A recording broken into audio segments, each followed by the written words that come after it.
Salam à tous la famille, j'espère que vous allez bien. On se retrouve pour une nouvelle vidéo, un nouveau débrief.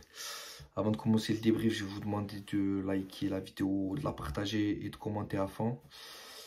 Faire une petite dédicace à Jérôme.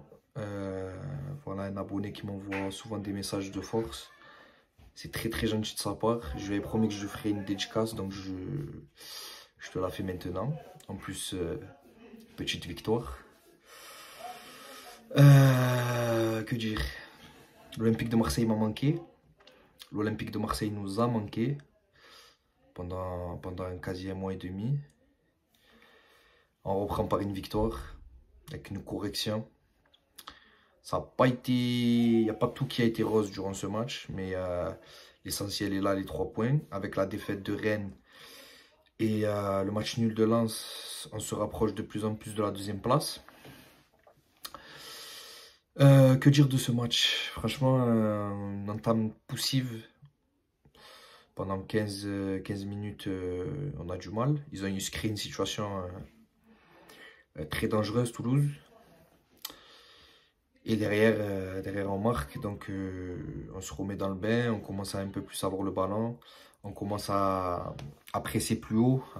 À essayer de récupérer le ballon plus haut. Et on voit que ça fonctionne. On met ce 2e but avant la mi-temps. Donc, on rentre à 2-0 à la mi-temps. Et honnêtement, d'habitude, on dit que c'est le 3e but qui fait la différence. Mais là, c'est clairement le 2e but. On voit Toulouse rentrer avec des intentions. En fait, il n'y a pas d'équipe en face. Alors, est-ce que c'est parce que l'OM a été beaucoup plus fort qu'eux, ou est-ce que tout simplement Toulouse était nul ou n'était pas au rendez-vous? Je pense que c'est plus qu'ils n'étaient pas au rendez-vous, parce que depuis le début de la saison, Toulouse, ça joue très bien au foot. Mais aujourd'hui, il faut dire la vérité, frère. On a été 4 milliards de fois au-dessus d'eux. Et franchement, je suis satisfait du résultat et du score. Parce que voilà, il y a un peu tout le monde qui a marqué.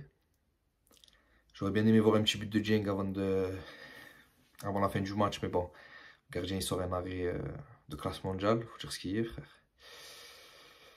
Mais voilà, 3 points, on est content. On retrouve l'OM, enfin. Une compo, je dirais pas inédite, mais voilà, avec des joueurs qui ont joué quelques fois ensemble cette saison. Surtout le jeu au milieu de terrain, Gueye et Rongier, qui ont fait un excellent match. Franchement, ils ont été très forts les deux. On voit qu'à la différence du match d'Ajaccio, là, il y avait vraiment match. Et les deux ont été vraiment au top. La charnière centrale avec Balerdi, Gigot et Mbemba. Pareil, ça a été costaud. En termes de relance, il n'y a rien à dire. Défensivement, je trouve que Balerdi l'a mal géré, c'est 1 contre 1, mais bon, ça nous a pas fait défaut. Mais sinon, dans l'ensemble, défensivement, on a été costaud. Bon, Paul Lopez, fidèle à lui-même, il sort une parade extraordinaire en première mi-temps. Ensuite, les latéraux, enfin les pistons. Klose, qui a eu du mal à se mettre dans le match et qui a déroulé en 2e mi-temps. Kolasinac aussi, pareil. Kolasinac a été présent dans l'impact et dans tout à la récupération, mais dans l'utilisation du ballon, il a été brouillon comme à son habitude. Bon, après, il met un but extraordinaire. Il fait pas exprès le début, mais la fin, elle est magnifique. Et devant, ben, on retrouve l'entente entre Payet et Sanchez. Et ça fait énormément plaisir, parce que on voit que ces 2 joueurs sont capables de jouer ensemble. Et quand ils en jouent ensemble, généralement, ça a fait mal. Ça a fait mal parce qu'ils se trouvent les yeux fermés. Ils se trouvent trop facilement, c'est n'importe quoi, frère. Donc, si on retrouve un Payet à ce niveau-là jusqu'à la fin de saison,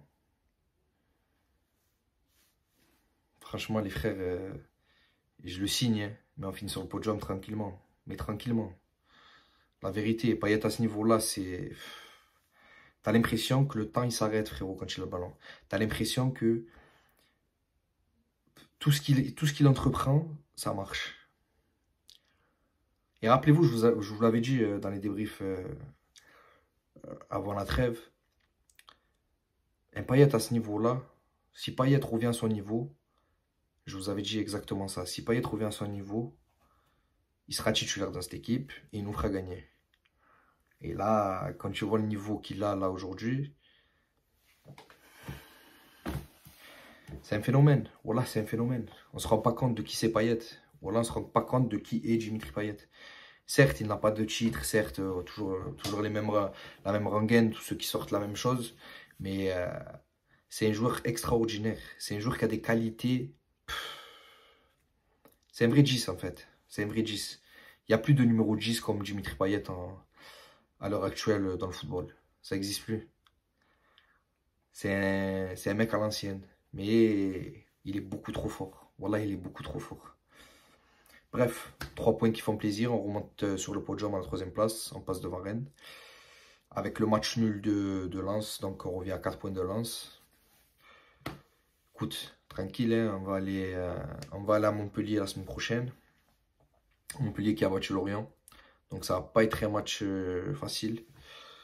Pour moi, ça va être beaucoup plus compliqué que Toulouse. J'espère que ça va bien se passer pour nous et qu'on pourra aller chercher cette 2e place. Franchement, je pense pas que Lens va tenir sur la même cadence que la première partie de saison. Donc on verra bien. On verra bien. En tout cas, très très fiers d'eux. Aujourd'hui, ils nous ont fait une très belle prestation. Franchement, 6 buts à domicile. Que demander de plus? Voilà, que demander de plus? Espérons que ça continue. Et vous nous avez manqué un truc de fou. Donc ça fait plaisir de vous revoir. Voilà. Bref, la famille, sur ce, je vous laisse. Je vais vous demander un maximum de likes pour la vidéo. Un maximum de commentaires. N'hésitez pas à partager, c'est important, n'hésitez surtout pas à partager. Et on se dit à la semaine prochaine pour le débrief du match contre Montpellier. Voilà. Allez, ciao les frères.